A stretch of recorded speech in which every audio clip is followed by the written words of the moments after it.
उन बड़ी और छोटी बादाम जैसी आंखों की जोड़ी को देखकर मेरा मूड और भी खुशनुमा हो गया। सच में घर पर एक खूबसूरत वाइफ और एक प्यारा सा बच्चा हो तो लाइफ इससे बेहतर नहीं हो सकती। ब्रेकफास्ट के बाद हमने हमेशा की तरह लिली को किंडरगार्टन छोड़ा। फिर हम दोनों ऑफिस के लिए निकल गए। ज्यादातर स्टाफ पहले ही आ चुका था और सब अपने अपने काम में बिजी थे।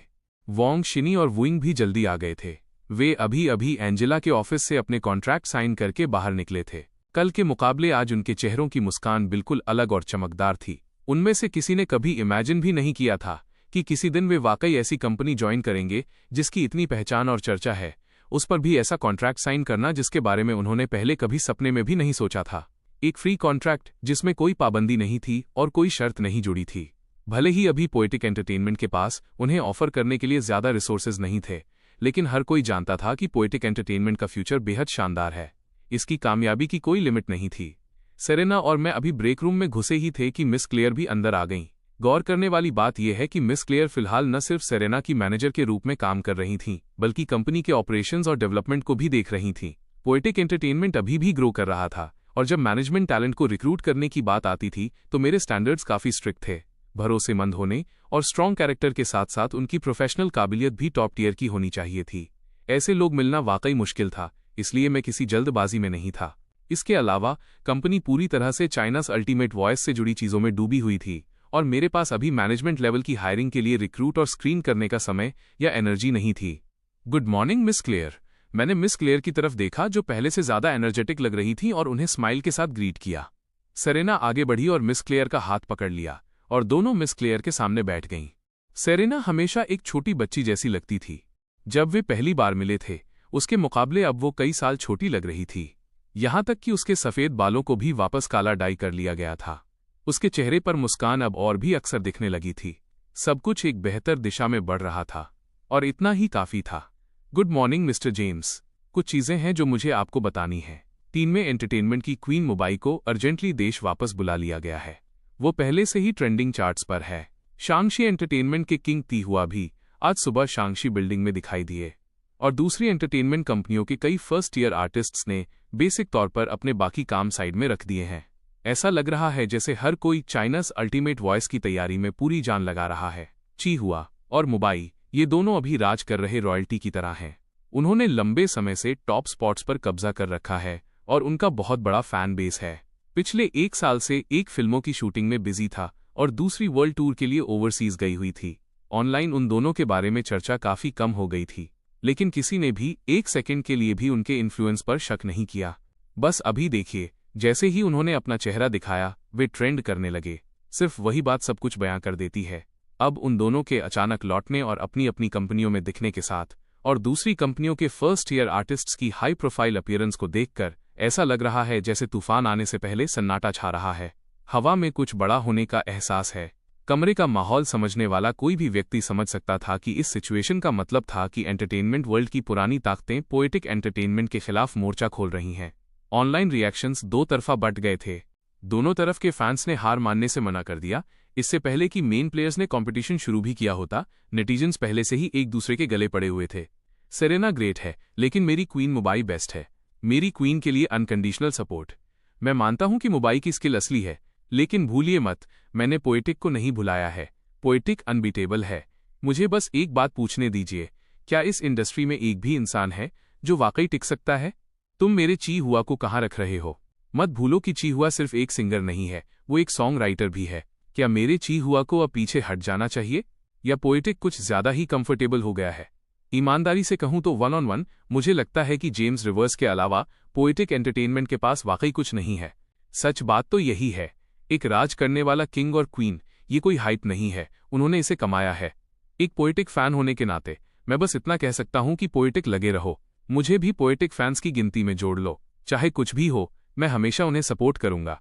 दूसरी कंपनियों के उन फर्स्ट ईयर आर्टिस्ट्स को मत भूलिए, वे भी कोई कम नहीं है। सेरेना के बाहर पोएटिक एंटरटेनमेंट के पास आखिर और कौन है? ये मुश्किल होने वाला है। पोएटिक एंटरटेनमेंट अकेले दम पर इंडस्ट्री की हालत बदलने की कोशिश कर रहा है। ये वाकई में एक बहुत बड़ा चैलेंज है। पूरा इंटरनेट उथल पुथल में था। एंटरटेनमेंट वर्ल्ड का सबसे बड़ा तूफान इस पल से ऑफिशियली शुरू हो चुका था। यहां से ग्रैंड मुकाबला पूरी तरह से शुरू हो गया था। पोएटिक एंटरटेनमेंट के अंदर मिस क्लेयर की पूरी रिपोर्ट सुनने के बाद मेरे एक्सप्रेशन में जरा भी बदलाव नहीं आया। मेरे अंदर कुछ ऐसा था जो एकदम अटल था, जैसे कोई पहाड़ जो हवा के कितने भी तेज झोंके से न हिले। मैंने मिस क्लेयर की तरफ देखा और मुस्कुराया।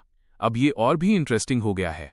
इससे पहले उनमें से कोई भी सीरियसली लेने लायक नहीं था। वो विल तो बस प्योर कॉमेडी था। इस तरह के बदलाव के खिलाफ मैं सच में परेशान नहीं था। दुनिया की नींव जितनी गहरी होगी, मैं उतना ही उसका स्वागत करूंगा। दो अलग कल्चर्स की दुनिया के स्ट्रॉन्ग ओपोनेंट्स आपस में टकरा रहे हैं, इससे कैसी चिंगारी निकलेगी। सच कहूं तो मैं इसका बेसब्री से इंतजार कर रहा हूं। ये कहने के बाद मैंने पोएटिक एंटरटेनमेंट के सभी आर्टिस्ट्स को एक साथ बुलाया और कंपनी की स्थापना के बाद से पहली मीटिंग की। उस पूरी मीटिंग का सार हर इंसान के हाथ में थमाया गया एक गाना था, हर किसी के लिए एक गाना। इसने सबको पूरी तरह से हैरान कर दिया। वे चुपचाप शीट म्यूजिक को पकड़कर उसे पढ़ने लगे। वे इसे जितना आगे पढ़ रहे थे, उनकी आंखें उतनी ही चौड़ी होती जा रही थीं। ये वाकई एक बेशकीमती खजाना था। जब उन्होंने अपना सिर उठाया तो जिस तरह से वे मुझे देख रहे थे वो पूरी तरह बदल चुका था। उनकी आंखों में एक ऐसी चमक थी जैसे वे मुझे पूरा निगल जाना चाहते हों। खासकर किंग लू, लू हुइंग और शियाओ चिन। जब तक उन तीनों ने इसे पढ़ना खत्म किया, उनका दिमाग सुन्न हो चुका था। ये गाने ऐसे लग रहे थे जैसे खास तौर पर उन्हीं के लिए लिखे गए हों। लुयांग के हाथ, जिनमें शीट म्यूजिक था, कांप रहे थे। उसकी आंखों में आंसू आ गए थे। उसके हाथ में जो गाना था, वैसा उसने सिर्फ अपने सपनों में देखा था। एक ऐसा गाना जिसकी उसने अपनी पूरी जान लगाकर तमन्ना की थी। उसे यकीन था कि सिर्फ इसी एक गाने से वो रातों रात इंडस्ट्री की क्वीन बन जाएगी। सिर्फ क्वीन ही नहीं, राज करने वाली क्वीन। लू होइंग ने ऊपर देखा और बाकी सब की तरह गहरी और संजीदा आंखों से मेरी तरफ देखा। मिस्टर जेम्स, क्या ये वाकई मेरे लिए है? बिल्कुल, मैंने मजबूती से सिर हिलाया। लू वोइंग को इस तरह देख मेरा दिल शांत इमोशन से भर गया। ये वो इंसान था जिसकी आवाज ने कभी अनगिनत लोगों को रुला दिया था। इस दुनिया में सिर्फ लू रोइंग ही इस गाने के काबिल थी। मैंने बाकी सबकी तरफ देखा और पूरी ईमानदारी से कहा, इसे बिना किसी फिक्र के गाओ। कंपनी ने पहले ही इसके कॉपीराइट्स रजिस्टर करा लिए हैं। जब तक तुम हमारे साथ हो, मैं हर चीज का वादा तो नहीं करता, लेकिन तुम्हारे अपने गानों का खजाना कभी खाली नहीं होगा। ये सुनकर सबने सिर हिलाया। उन सबको अपने हाथों में मौजूद शीट म्यूजिक अब थोड़ा और भारी महसूस होने लगा। ये उन पर मेरा भरोसा था। हमारी पहली साथ की शुरुआत के लिए मैंने उनमें से हर एक को कुछ ऐसा असाधारण दिया था जो उन पर पूरी तरह फिट बैठता था। मैं इसी तरह का इंसान था और मेरे भरोसे के बदले में वे इन गानों की अपनी परफॉर्मेंस को बेस्ट लेवल तक ले जाने के लिए जी जान लगा देंगे। मीटिंग खत्म हुई। किसी ने एक शब्द नहीं कहा। उन्होंने शीट म्यूजिक को अपने सीने से लगा लिया और एक्साइटमेंट के साथ अपने अपने रिकॉर्डिंग स्टूडियो की तरफ चल दिए। मैंने उन्हें जाते हुए देखा और एक लंबी गहरी सांस ली। अब तूफान उठने वाला था। इन लोगों के आने से चाइना की म्यूजिक वर्ल्ड हिल जाएगी। हर नेटिजन के इंतजार और हर एंटरटेनमेंट कंपनी की नजरों के बीच शुक्रवार 22 नवंबर को चाइनास अल्टीमेट वॉयस का तीसरा एपिसोड आखिरकार आ गया। इस एपिसोड के टिकट बहुत पहले ही बिक चुके थे और ब्लैक करने वाले इन्हें आसमान छूती कीमतों पर बेच रहे थे। इसके बावजूद मैजिक सिटी स्टेडियम के बाहर अनगिनत लोग इन्हें पाने के लिए जद्दोजहद कर रहे थे। उस शाम 8 बजे बजने से काफी पहले ही भीड़ बहुत ज्यादा हो गई थी। चाहे टिकट हो या ना हो, हर कोई अंदर घुसने की कोशिश कर रहा था। सबको पता था कि कंपटीशन का ये राउंड कुछ हटकर होने वाला है। पोएटिक एंटरटेनमेंट के सभी लोग इस बार वहां मौजूद थे। यहां तक कि मैं भी छोटी लिली को सुलाने के बाद वहां पहुंचा। बाहर के परेशान नेटिजन्स के उलट यहां हर एक इंसान पूरी तरह शांत और कॉन्फिडेंट था। क्यों? सीधा सा जवाब है, मेरे गानों की वजह से। रही बात इसकी कि आज रात स्टेज पर कौन जाएगा, तो वो अभी भी एक राज था, क्योंकि मैंने कहा था कि हम ये इस आधार पर तय करेंगे कि हमें चैलेंज कौन दे रहा है। वे जिसे भी भेजेंगे, हम उसी लेवल पर जवाब देंगे। मैं उन्हें उनके अपने ही मैदान में हराऊंगा। उधर टीम में एंटरटेनमेंट में एक वीडियो कॉन्फ्रेंस चल रही थी। वे इस बात पर बहस कर रहे थे कि ओपनिंग राउंड में पहले किसे जाना चाहिए। सब कुछ डिस्कस होने के बाद लुगा ने फाइनल फैसला लिया। चूंकि हमने पहले राउंड में ही जेम्स रिवर्स को कुचलने का फैसला किया है, तो चलिए हमारी कंपनी से मुंबई को भेजते हैं। पोएटिक एंटरटेनमेंट को एक स्ट्रॉन्ग ओपनिंग वार्निंग मिलनी चाहिए। एक राज करने वाली क्वीन। देखते हैं जेम्स रिवर्स रात के ठीक 8 बजे इसका क्या जवाब देता है। चाइनास अल्टीमेट वॉइस ऑफिशियली शुरू हो गया। इस बार ब्रॉडकास्ट नेटवर्क भी इस कंपटीशन पर पैनी नजर रख रहा था। उन्होंने प्राइम टाइम स्लॉट को तीनों स्टेज के सबसे आगे कर दिया था, जिसका मतलब था कि शाम की सबसे पहली जंग पोएटिक एंटरटेनमेंट की होगी। जैसे ही पूरी ऑडियंस अंदर आई और अपनी सीटों पर बैठ गई, मैजिक सिटी स्टेडियम के दरवाजे धीरे धीरे बंद हो गए। पूरे वेन्यू में अंधेरा छा गया। फिर अगले ही पल हवा में चाइनास अल्टीमेट वॉइस के शब्द चमक उठे और सितारों की रोशनी के बीच ओपनिंग म्यूजिक गूंज उठा। पूरे वेन्यू का माहौल एकदम जादुई और दूसरी दुनिया जैसा लग रहा था। उसी पल हर एक ऑडियंस मेंबर चीखने चिल्लाने लगा। इस अलग तरह की ओपनिंग ने वेन्यू में मौजूद हर इंसान को समझा दिया कि आने वाला कंपटीशन असाधारण होने वाला है। जिन लोगों को टिकट नहीं मिला था, उन्हें अब बहुत पछतावा हो रहा था। वे बस लाइव स्ट्रीम के जरिए इस शानदार इवेंट को देख सकते थे। सितारों की रोशनी में स्टेज कैमरे ने धीरे धीरे एक अकेली आकृति को आगे बढ़ते हुए दिखाया। जैसे ही वो आकृति दिखी, भीड़ में सुनामी की तरह शोर मच गया। मुंबई लाइव स्ट्रीम की ऑडियंस भी दंग रह गई। किसी ने उम्मीद नहीं की थी कि टीम में एंटरटेनमेंट पहले ही राउंड में अपना सबसे बड़ा पत्ता खोल देगा। क्वीन मुंबई स्टेज पे आ चुकी थी। सफेद गाउन पहने क्वीन मुंबई ऐसी लग रही थी जैसे स्वर्ग से उतरी कोई परी हो। उसने भीड़ की तरफ हाथ हिलाया। उसके मासूम चेहरे पर एक शांत और सुलझी हुई मुस्कान थी, खासकर उसकी वे आंखें जो पानी की तरह नरम और खूबसूरत थीं। उनसे नजरें हटाना नामुमकिन था। 30 की उम्र पार करते ही सिर्फ वे आंखें पूरी दुनिया को अपना दीवाना बनाने के लिए काफी थीं। मुंबई स्टेज के नीचे मौजूद भीड़ तुरंत झूम उठी। शोर और तेज हो गया। जब मुंबई ने धीरे से अपने होठों पर उंगली रखी और शाह का इशारा किया, तब जाकर ऑडियंस शांत हुई। एक क्वीन के स्टेज पर कदम रखते ही पूरे वेन्यू की एनर्जी बढ़ गई थी। ऑनलाइन लाइव स्ट्रीम देख रहे लोग भी तारीफों के पुल बांध रहे थे। क्वीन ऐसी दिखती है, ये इन्फ्लुएंस असली है। मुंबई बहुत खूबसूरत है, मुझे प्यार हो गया है। सच कहूं तो सेरेना और मुंबई एक ही लेवल पर हैं। बस फर्क इतना है कि एक शादीशुदा है और बच्चा है और दूसरी नहीं।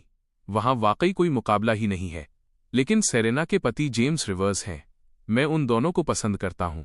अगर कोई और होता तो शायद कंपटीशन होता ही नहीं, चाहे वो शादीशुदा हो या नहीं। इसके अलावा स्किल ही सब कुछ है। मुंबई के मुकाबले सेरेना अभी थोड़ी नई है। उन दोनों ने अलग अलग समय पर डेब्यू किया था। सेरेना को थोड़ा और वक्त दीजिए और वो भी अगली क्वीन होगी। मुंबई के आने से ईमानदारी से कहूं तो मुझे नहीं पता कि क्या कहूं। तुलना की जाए तो पोएटिक एंटरटेनमेंट की तरफ ऐसा कोई नहीं दिखता जो उनका मुकाबला कर सके। खैर छोड़ो, बस म्यूजिक सुनते हैं। मुंबई की पहुंच और इन्फ्लुएंस को देखते हुए, बैकस्टेज होते हुए भी मैं खुद को गौर करने से नहीं रोक सका। आखिर एक क्वीन तो क्वीन ही होती है। किसी भी दुनिया में एक किंग या क्वीन का दबदबा निर्विवाद रूप से ताकतवर होता है। पोएटिक एंटरटेनमेंट के पास भले ही अभी कोई क्वीन न हो, लेकिन मेरे पास कोई ऐसा था जो क्वीन बनने से बस एक कदम दूर था। और मेरा मानना था कि आज रात पोएटिक एंटरटेनमेंट एक राज करने वाली क्वीन को जन्म देगा। वुइंग, इस बार तुम्हारी बारी है। मैंने मुस्कुराते हुए लू वुइंग की तरफ देखा। लू वुइंग एक पल के लिए ठिठकी, फिर उसकी नजरें थमी और उसने मजबूती से सिर हिलाया। ठीक है, पोएटिक एंटरटेनमेंट की तरफ से लाइनअप तय हो चुका था। स्टेज पर वापस मुंबई ने अपनी खूबसूरत बादाम जैसी आंखें झपकाईं, जिससे भीड़ से एक और लहर उठी। बड़ी स्क्रीन पर आज रात के गाने का टाइटल दिखा, रेमिनिस रेमिनिस। थोड़ा उदास करने वाला म्यूजिक शुरू हुआ और ऑडियंस तुरंत खामोश हो गई। कई लोगों ने अपनी आंखें बंद कर लीं और धुन को खुद को यादों में ले जाने दिया। ये एक भावुक और दिल को छू लेने वाला बैलेड था। स्टेज पर मुंबई ने अपने इमोशंस को संभाला और अपनी पकड़ बना ली। जब मुंबई ने पूरा गाना खत्म किया तो उसने एक लंबी और गहरी सांस ली, खुद को उस दुनिया से बाहर निकाला जिसमें वो गाना उसे ले गया था। फिर वह स्टेज के नीचे मौजूद फैंस की तरफ मुड़ी जो अपनी ग्लो स्टिक्स लहरा रहे थे और झुककर उनका अभिवादन किया। वो पीछे हटी और धीरे धीरे बैकस्टेज की ओर चल दी। लू वुइंग पहले से ही बैकस्टेज इंतजार कर रही थी। जैसे ही मुंबई बैकस्टेज की तरफ बढ़ी, उसने उसे वहां इंतजार करते हुए देखा। दोनों महिलाओं ने एक दूसरे को देखा। मुंबई की आंखों में हैरानी की एक साफ झलक थी। वुइंग, तुम पोएटिक एंटरटेनमेंट में शामिल हो गई? लू वुइंग ने हल्के से मुस्कुराते हुए सिर हिलाया। हाँ, तुम 1 साल से देश से बाहर थी, शायद तुमने सुना नहीं होगा। जेम्स रिवर्स वाकई में एक बहुत महान सॉन्ग राइटर और एक बहुत अच्छे बॉस हैं। मुंबई के एक्सप्रेशन थोड़े ठंडे पड़ गए। वो और लू वुइंग एक दूसरे को सालों से जानती थीं और ये पहली बार था जब उसने लू वुइंग को इतनी खुलकर किसी की तारीफ करते सुना था। तो फिर मैं तुमसे ज्यादा बातें नहीं करूंगी। अब मेरी बारी है जाने की। शुभकामनाएं। सामने स्टेज की लाइटें फिर से जल चुकी थीं। लू वुइंग ने एक आखिरी बात कही और तेजी से स्टेज की तरफ बढ़ गई। मुंबई खुद को संभालते हुए वापस पलटी और लू वुइंग को जाते हुए देखने लगी। उन दोनों ने लगभग एक ही समय पर डेब्यू किया था। वो अच्छी तरह जानती थी कि लू वुइंग के पास सिर्फ एक ही चीज की कमी थी, वो एक गाना जो वाकई उसका अपना हो। एक बार वो मिल जाए तो वो भी क्वीन की लिस्ट में शामिल हो सकती थी। अर्जेंटली वापस बुलाए जाने के बाद उसे थोड़ा बहुत अंदाजा हो गया था कि क्या चल रहा है। जब मेरी बात आती थी तो वो क्यूरियस भी थी और वाकई तारीफ करने वाली भी। उस तरह के टैलेंट वाला इंसान किसी की भी तारीफ का हकदार था। लेकिन टीम में एंटरटेनमेंट ने उसे शुरुआत दी थी और यही वजह थी कि क्वीन बनने के बाद भी वो टीम में एंटरटेनमेंट के साथ ही रही। लुगा पर्सनली कैसा भी इंसान हो, टीम में एंटरटेनमेंट शुरू से उसके साथ था। जब उसके पास कुछ नहीं था तब उसे रिसोर्सेज दिए और उसे वो बनाया जो वो आज है। वो ऐसी इंसान नहीं थी जो एहसान भूल जाए। जहां तक एंटरटेनमेंट वर्ल्ड की मौजूदा हालत की बात है, वो इसे अच्छी तरह समझती थी, लेकिन इसे बदलने के लिए वो वाकई कुछ नहीं कर सकती थी। और वैसे भी क्या हर किसी ने इसी तरह के माहौल से लड़कर अपना रास्ता नहीं बनाया था? इसलिए यहाँ कुछ भी सही या गलत नहीं था, बस समय बदल रहा था।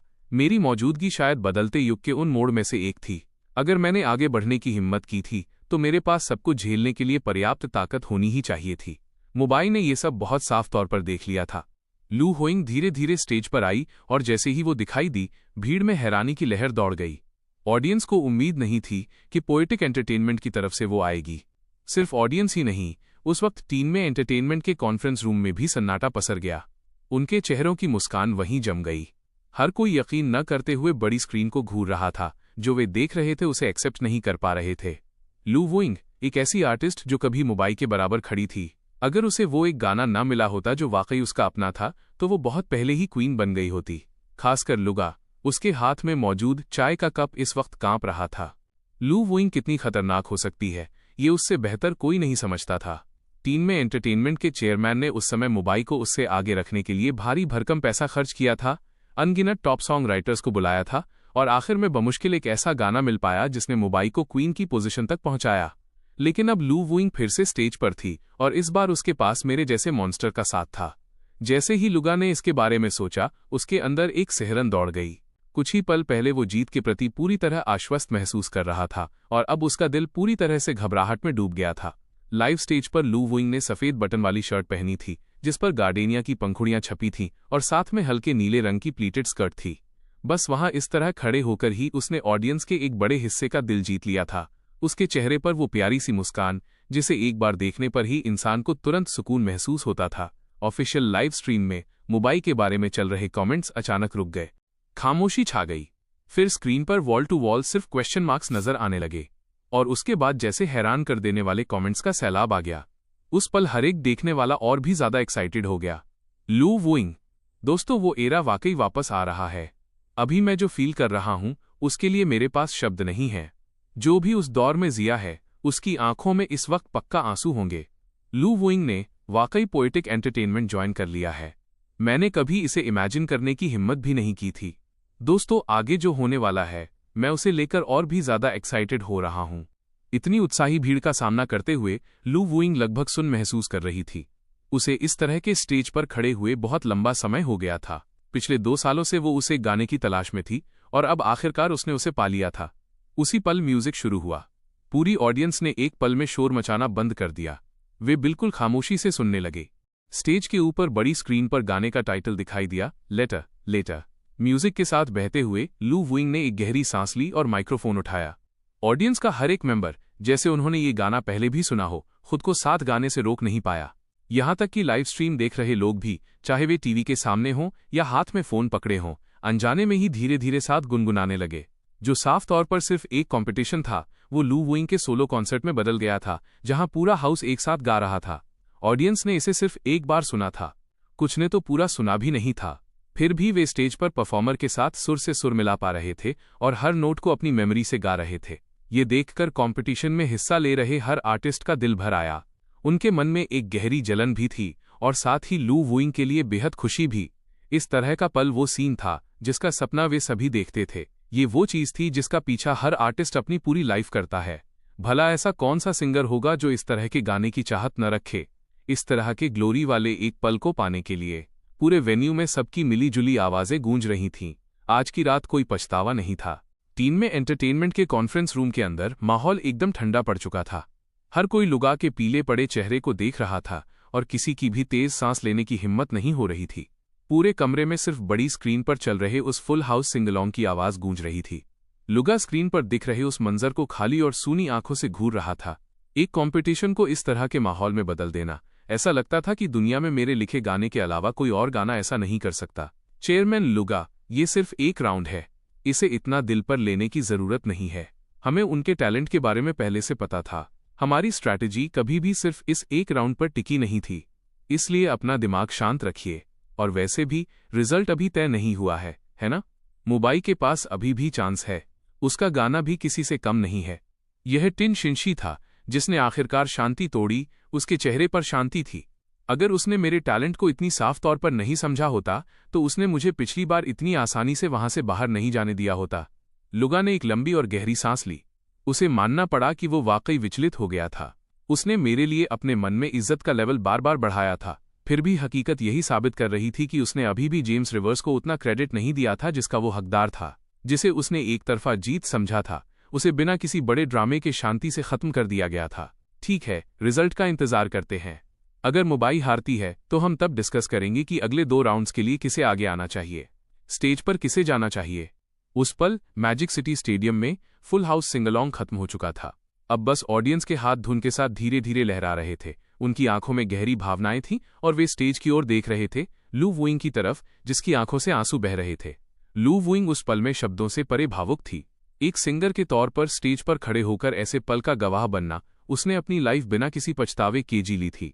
म्यूजिक अभी भी बज रहा था। लू वुइंग ने अपने दिल की धड़कनों को संभालने की कोशिश की। खुद को इकट्ठा करते हुए उसने अपने चेहरे पर एक प्यारी सी मुस्कान वापस लाई। जैसे ही म्यूजिक खत्म हुआ, उसने आखिरी सुरों को पूरा किया। नीचे से तालियों की गूंज बिजली की कड़कड़ाहट की तरह उठी। भीड़ का शोर और चीखें वेन्यू के हर कोने में भर गईं। एक पल में लू वुइंग ने माइक्रोफोन पकड़ा और गहरा झुककर अभिवादन किया। आप सभी का शुक्रिया। ये कहने के बाद उसने अपना सिर उठाया, खुद को संभाला और शोर मचाती भीड़ के बीच धीरे धीरे स्टेज से नीचे उतर गई। बैकस्टेज मुंबई अभी तक गई नहीं थी। उसने एक उलझे हुए भाव के साथ लू वुइंग की तरफ देखा और एक पल बाद कहा, बधाई हो वुइंग, आज रात के बाद तुम एक क्वीन हो। लू वुइंग अभी भी उस गाने की दुनिया से पूरी तरह बाहर नहीं आई थी। उसने अपनी आंखों के कोनों से आंसू पोंछे। मुंबई, मैंने आखिरकार सच में यह गाना पा लिया। पोएटिक एंटरटेनमेंट आना, जेम्स रिवर्स से मिलना, और अब यहां खड़े होकर मैं आखिरकार समझ गई हूं, सब कुछ किस्मत में लिखा था। जैसे ही वो बोली, लू वुइंग के चेहरे की मुस्कान और चौड़ी होती गई, जो खिले हुए फूल की तरह चमकदार थी। ये गाना हमेशा यहीं था, बस मेरा इंतजार कर रहा था। मुझे खुशी है कि मैंने हार नहीं मानी। लू वुइंग की बातें सुनकर मुंबई एक पल के लिए ठिठक गईं। फिर उसने अपने होठों को हल्के से दबाया और उसकी आंखों में जिज्ञासा की एक झलक दिखी। वो मुझसे कभी नहीं मिली थी, उसने सिर्फ दूसरों के जरिए मेरे बारे में सुना था और मुझे ऑनलाइन देखा था। लेकिन ऐसा लग रहा था कि जो कोई भी मेरे बारे में बात करता था, चाहे वो मेरा कॉम्पिटिटर हो या दोस्त, पहली चीज जिसे वे बिना किसी अपवाद के मानते थे वो मेरा टैलेंट था। और आज रात उसने अपनी आंखों से वो सब देखा था। इससे मुंबई मेरे बारे में और भी ज्यादा क्यूरियस हो गई। ये आदमी कैसा इंसान था कि वो जिस किसी से भी मिलता उसका दिल जीत लेता। ठीक है मुंबई, कंपनी के लोग अभी भी मेरा इंतजार कर रहे हैं, मैं पहले वहां चलती हूं, हम फिर कभी बात करेंगे। लू वुइंग अब थोड़ी उतावली महसूस कर रही थी। वो कंपनी के सभी लोगों से मिलना चाहती थी। वो इस खुशी को पर्सनली उनके साथ शेयर करना चाहती थी। वो मुझे आमने सामने थैंक यू कहना चाहती थी। बिल्कुल, जाओ, हम फिर किसी दिन बात करेंगे। मुंबई होश में आई और उसने सिर हिलाया, फिर लू वुइंग को वहां से जाते हुए देखा। लू वुइंग वापस उस कमरे की ओर चली गई जहां पोएटिक एंटरटेनमेंट के सभी लोग जमा थे। उसी पल ऑनलाइन वोटिंग पूरी शिद्दत के साथ शुरू हो गई। अनगिनत नेटिजन्स उस वक्त खुद को एक अजीब कश्मकश में पा रहे थे। वे समझ नहीं पा रहे थे कि किसे वोट दें। उनके लिए दोनों ही समान रूप से मायने रखती थीं। वे मुंबई को प्यार करते थे और लू वुइंग को भी उतना ही चाहते थे। अपने ही दिल के साथ गद्दारी महसूस करते हुए वे वोटिंग बटन पर उन 2 नामों को देख रहे थे और पूरी तरह से फटे जा रहे थे। वेबो पर हर एंटरटेनमेंट ग्रुप में और हर उस जगह जहां लोग बात कर सकते थे बहस छिड़ी हुई थी। यहां तक कि ऑफिशियल लाइव स्ट्रीम में भी दर्शक फैसला नहीं कर पा रहे थे। गाइज, मैं क्या करूं? मैं मुंबई का फैन हूं, लेकिन लू वुइंग का गाना लेटर मुझे बहुत पसंद आया। ऐसा लगता है जैसे सब कुछ हकीकत हो। मैं पूरी तरह से कंफ्यूज्ड हूं। मुझे रेमिनिस और लेटर दोनों पसंद हैं। मुझे कोई आधा आधा काट क्यों नहीं देता ताकि ये दर्द खत्म हो जाए। और इसी तरह दिए गए समय के भीतर दर्शकों ने आखिरकार अपने दांत भींचकर अपना फैसला लिया और अपना एक कीमती वोट डाला। ब्रॉडकास्ट नेटवर्क तेजी से वैलिड वोटों की गिनती कर रहा था। जब फाइनल रिजल्ट आखिरकार सामने आया तो देखने वाला हर शख्स एक पल के लिए ठिठक गया। फिर अगले ही सेकंड लाइव स्ट्रीम कमेंट से भर गई, ये ऐलान करते हुए कि इस पल में एक नई क्वीन का जन्म हो चुका है, क्वीन लू वुइंग। ये खिताब हक से उसका है। जैसे कमेंट स्क्रीन पर लहरों की तरह दौड़ गए। सबसे कमाल की बात यह थी कि वोटिंग रिजल्ट आने के ठीक 2 मिनट बाद वेबो पर हर मीडिया आउटलेट ने सबसे पहले खबर छापने की होड़ लगा दी। सुर्खियां कुछ ऐसी थीं, शॉकिंग, चाइना's अल्टीमेट वॉइस बना अब तक के सबसे ऐतिहासिक सिंगलॉन्ग मोमेंट का गवाह। हजारों लोग एक साथ गा उठे। पूरी कहानी के लिए क्लिक करें। पूर्व देवी लू वुइंग ने क्वीन मुंबई को हराया, सफलतापूर्वक सिंहासन पर कब्जा किया। अविश्वसनीय। टीम में एंटरटेनमेंट की पोएटिक एंटरटेनमेंट के सामने हार। असली विजेता।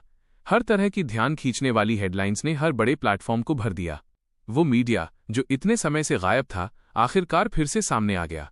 जिस पल लू वुइंग जीती, हर मीडिया आउटलेट ने साफ देख लिया, पोएटिक एंटरटेनमेंट की बढ़त अब कोई नहीं रोक सकता था। उन्होंने काफी समय तक पोएटिक एंटरटेनमेंट के बारे में कुछ भी रिपोर्ट नहीं किया था, क्योंकि पूरी एंटरटेनमेंट इंडस्ट्री उन पर दबाव बना रही थी। मीडिया ने खुद को बहुत लंबे समय तक रोक कर रखा था, लेकिन अब इस पल में वे पूरी तरह समझ गए थे, बिग थ्री का दौर शायद खत्म होने वाला है। जब से मैं आया था, बिग थ्री की साख डगमगाने लगी थी। इंडस्ट्री पर उनकी पकड़ दिन ब दिन कमजोर होती जा रही थी, और अब इस कंपटीशन के खत्म होने और पोएटिक एंटरटेनमेंट की पहली क्वीन को ताज मिलने के बाद एंटरटेनमेंट वर्ल्ड का नज़ारा पहले से कहीं ज्यादा साफ हो गया था। इसलिए मीडिया ने अब टीम में एंटरटेनमेंट को और तवज्जो देना छोड़ दिया और आखिरकार खुलकर सामने आए। पोएटिक एंटरटेनमेंट के कमरे में मैंने भी फाइनल रिजल्ट देखा। मुझे तुरंत राहत महसूस हुई। मुकाबला बहुत करीबी था, सिर्फ 2 वोटों का अंतर। लू वुइंग ने सबसे कम मुमकिन अंतर से जीत हासिल की थी। इतना ही काफी है, पोएटिक एंटरटेनमेंट की पहली क्वीन ऑफिशियली आ चुकी है। उधर टीम में एंटरटेनमेंट के कॉन्फ्रेंस रूम में लुगा ने सिर हिलाया। उसका चेहरा कड़वाहट से भरा था। सिर्फ 2 वोटों का अंतर और मुंबई फिर भी हार गई। हालांकि उसने खुद को इस नतीजे के लिए तैयार कर लिया था, लेकिन उन नंबर्स को देखकर उसे एक गहरी जलन महसूस हुई, जिसे वो झटक नहीं पा रहा था। उसने सपाट लहजे में कहा, अब बोलो, अगली बार हम किसे भेजें? नतीजा तय होने के बाद लुगा ने खुद को संभाला। हर एंटरटेनमेंट कंपनी के रिप्रेजेंटेटिव्स ने एक दूसरे की तरफ देखा। ऐसे राउंड के बाद ये तय करना कि अगला कौन जाएगा, एक बड़ी समस्या थी। यहां तक कि मुंबई भी हार गई थी। पोएटिक एंटरटेनमेंट को डराने के लिए जो ताकत का प्रदर्शन शुरू किया गया था, उसने बिल्कुल काम नहीं किया। उल्टा लू वुइंग क्वीन बन गई। ये एक करारा तमाचा था। अब सिर्फ 2 ही रास्ते थे, या तो किंग्स और क्वींस को भेजते रहो और उनके हुनर को बोलने दो, या फिर किसी को कुर्बान करने के लिए भेजो ताकि वे उन्हें थका सकें। लुगा ने सिरदर्द के साथ अपनी कनपटियों को रगड़ा और कहा, अभी जो हालात हैं, चीहुआ को भेजना भी शायद बेकार की कोशिश होगी। हमें नहीं पता कि जेम्स रिवर्स के पास अभी और कौन से पत्ते बाकी हैं। ऐसे में पहले दूसरों को भेजकर माहौल देखते हैं। जेम्स रिवर्स के टैलेंट को थोड़ा थकने दो। जितना मैं उसे जानता हूं, जब तक हम नए ओरिजिनल गाने लाएंगे, वो भी नए ओरिजिनल गानों से हमारा मुकाबला करेगा और उसकी साख उसे कोई भी हल्का गाना लाने की इजाजत नहीं देगी। तो बात वहीं वापस आती है, मुझे नहीं लगता कि उसका टैलेंट असीमित है। जब टियान्सी ने अपनी बात खत्म की, तो कई लोगों ने एक दूसरे को बेचैनी से देखा। वे नहीं जानते थे कि क्या कहें। क्या मेरा टैलेंट वाकई खत्म हो सकता था? वे अपने भीतर इस सवाल को उठते हुए महसूस कर रहे थे। जब से मैं आया था, मैं इतना असाधारण साबित हुआ था कि कोई अंदाजा नहीं लगा सकता था। मेरा हर एक गाना लाजवाब रहा था।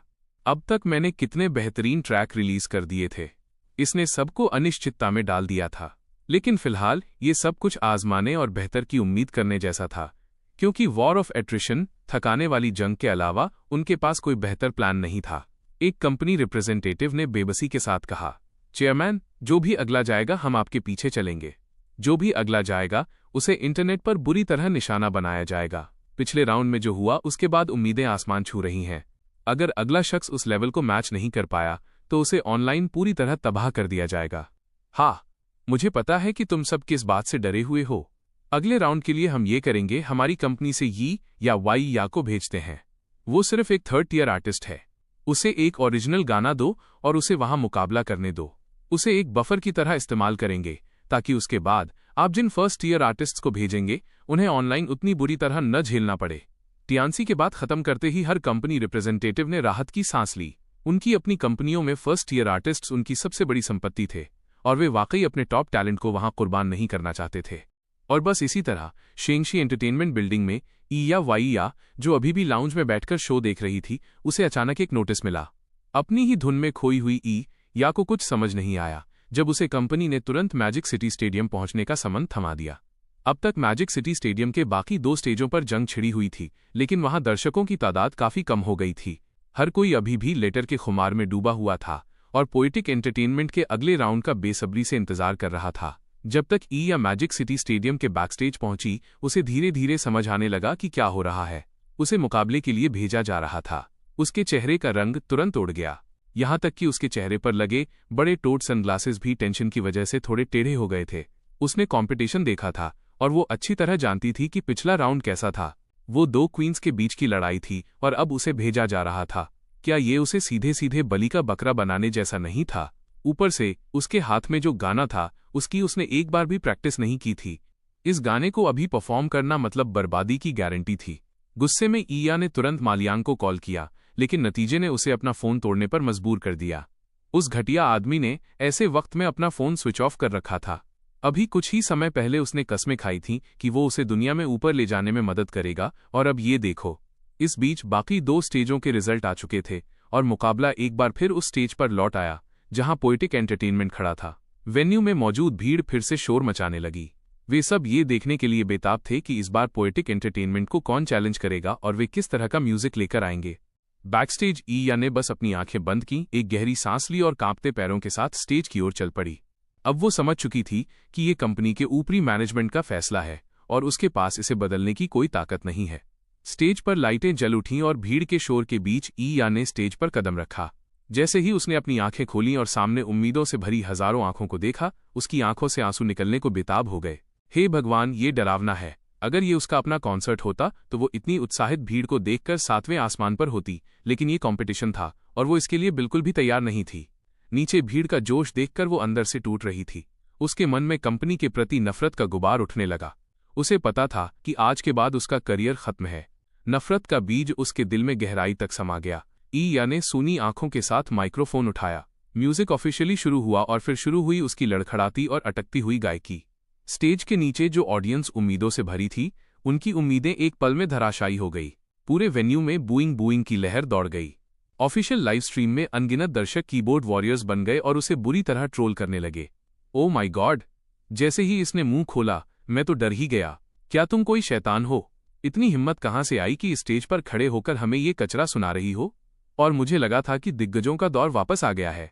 जब इसने गाना शुरू किया, मैं तो वहीं मरते मरते बचा। सिर्फ थोड़ा नहीं, बहुत ही ज्यादा खराब गा रही है। मेरे कान, मुझे इन्हें धोना पड़ेगा। आवाज बुरी नहीं है, बस साफ दिख रहा है कि वो बिना किसी तैयारी के आ गई है। एंटरटेनमेंट वर्ल्ड ने अपनी पूरी गरिमा खो दी है। इसे सुनना नामुमकिन है। दोस्तों, मैं अपनी गर्लफ्रेंड के साथ कुछ क्वालिटी टाइम बिताने जा रहा हूं। मैं 3 मिनट में वापस आऊंगा जब पोएटिक एंटरटेनमेंट स्टेज पर आएगा। भाई जाग जाओ, तुम 3 मिनट भी नहीं टिक पाओगे। कमेंट्स में उसका जमकर मजाक उड़ाया जा रहा था। वेन्यू में हूटिंग रुकने का नाम नहीं ले रही थी, लेकिन स्टेज पर वो एक बेजान रूह की तरह गाए जा रही थी। गाना खत्म होने से बहुत पहले ही उसका दिल मर चुका था। बैकस्टेज पोएटिक एंटरटेनमेंट की टीम ये सब हैरान होकर देख रही थी। उसने पूरी तरह हार मान ली है। माया की भौहें तन गईं। मुझे यकीन नहीं होता कि ये एंटरटेनमेंट कंपनियां इतनी बेशर्म हो सकती हैं। क्या ये सीधे तौर पर किसी का करियर तबाह करना नहीं है? मिया अन्युन ने स्टेज पर ईया को देखा और एक ठंडी आह भरी।